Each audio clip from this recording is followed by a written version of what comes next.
Good morning everyone! Magluluto tayo ngayon ng paratha dito sa Hong Kong. Favorite po to ng mga kasambahay ko. Si amo, babae, si lalaki. Nilalagyan ko po ito ng itlog at saka cheese. So ipapakita ko po yung mga ingredients ko dito.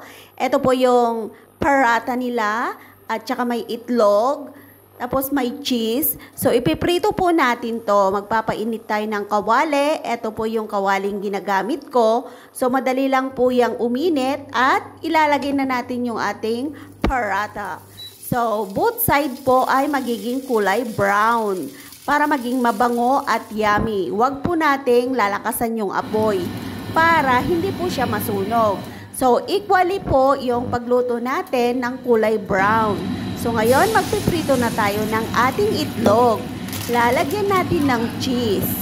Yan. Ang dami-dami kong nilagay. So, ilalagay na po natin yung niluto nating paratha.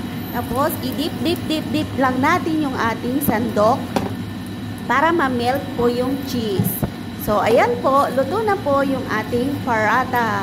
And this is it. Wow! So, yummy. Favorite na favorite po to ng amo kong babae at ng lalaki. Pero yung bata, ayaw niya ng may itlog at cheese. Gusto niya yung porong-poro lang na paratha. So, eto na po yung niluto nating paratha. It's so yummy. Pero hindi po available ito para sa akin. Sila lang po talaga yung kumakain. Pag ayaw ng alaga ko, ako yung kumakain. So, natitikman ko pa rin po.